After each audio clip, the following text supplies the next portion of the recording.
back to my channel. Today I'm going to be telling you about the books that I read in October. Actually, October was a great reading month for me. I was able to read, let's see, 6 books, which is great. That's way more than I've been reading lately, so I was really happy with that, and quite a few of them are rereads, but I'm okay with that. So let's just hop into what I read this month. The first book that I read was The Fellowship of the Ring by J.R.R. Tolkien. This is, self-explanatory, 5 stars, amazing, wonderful, best series of all time. I love it. Enough said. I listened to this on audiobook. This first one was narrated by Rob Ingalls, but then the next ones were narrated by Andy Serkis, and Andy Serkis does an amazing job narrating those audiobooks. So I just kind of feel like he's kind of underrated as a voice actor because he's truly so talented. So yeah, that was the first book I read, was The Fellowship of the Ring, and then the next one was Moonbound by Robin Sloan. I gave this one 4 stars. I really enjoyed this book. It wasn't what I thought it was going to be. I mostly picked it up because I read Sourdough by Robin Sloan earlier in the year and I really enjoyed it. And so I was like, okay, I think this could be a fun one, and I really liked the cover. So I was like, I'll read it, and I didn't really know what it was about. But it has a really interesting kind of world building setup.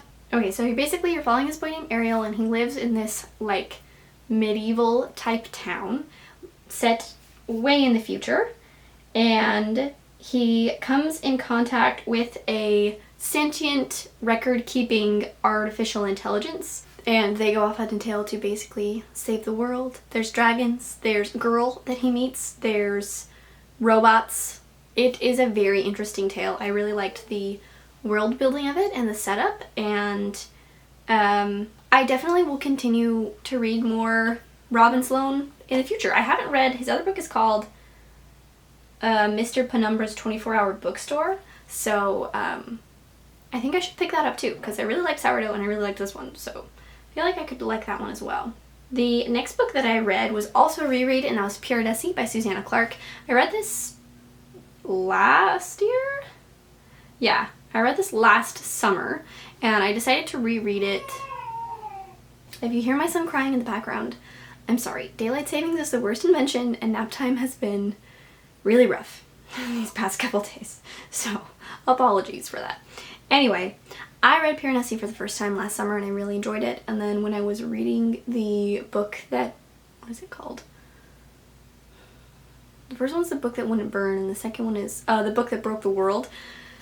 There's kind of some Pure Nessie vibes in the sense of the giant library, and so I was like, I want to reread Pure Nessie, and upon reread, I gave it 5 stars. You are following a character named Pure Nessie, and he's in this place that has tides, and it's a giant marble hall, these thousands of halls, marble statues, and you're following him surviving and discovering about himself and the world that he is in, and it's just very good. I really love this book. It's very meditative, and I really love the writing of it. So the next one I read was All's Well by Mona Awad. I gave this book 3 stars. This book is about a theater professor who suffers from chronic illness and who essentially... Hold on, wait, that might be a spoiler.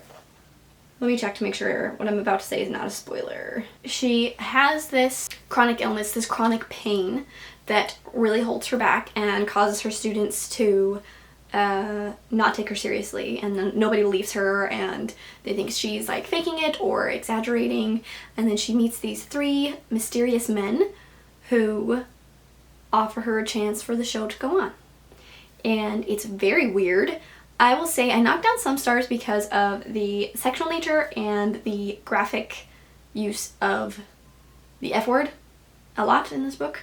I think if I had known how graphic it was going to be, I wouldn't have read it, but there are some just kind of unnerving sexual innuendos in it, I guess. And all in all, this book in itself is very unnerving. It's very strange, and I usually like weird books a lot, and I did like some things about this, but it was just a little bit too too graphic for my tastes for me to like love the book, but I do think it was well written. I think Mona Awad is a great author, but I don't know if I would read more from her because I know this is kind of the route she usually takes in her books, is like really weird, and I like really weird stuff, so I was hoping I'd like it, but I think it's just a bit too graphic for me personally.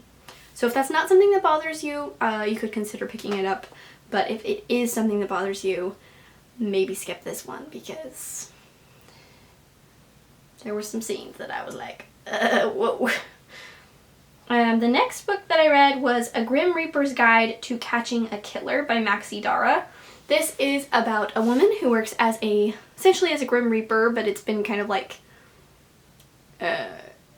made into a company, and she goes to collect a soul, and he says that he has been murdered and it is up to her to help solve the murder and figure out the mystery. This book was really fun. I gave it 4 stars. I thought that it was a fun book. I thought that the characters developed nicely. The main character is pregnant, so there was a lot of things that I related to that I was like, oh yeah, okay, been there. Because I have 2 children, so I have definitely felt those feelings. And this book also did say the F word a little bit too much for my taste. It was kind of just one character who did a lot though, so when he wasn't in the scenes, then it wasn't there. So that's just something to keep in mind if that bugs you. But I really liked the characters, and the mystery was really intriguing. Like, I really wanted to know what was going on and who the like bad guy was who murdered this kid, and kind of like what the situation was. When I say kid, I mean 17-year-old, not like a child. So yeah, I thought that it was a fun book. I think it's a series because it says it's Scythe Mystery number 1.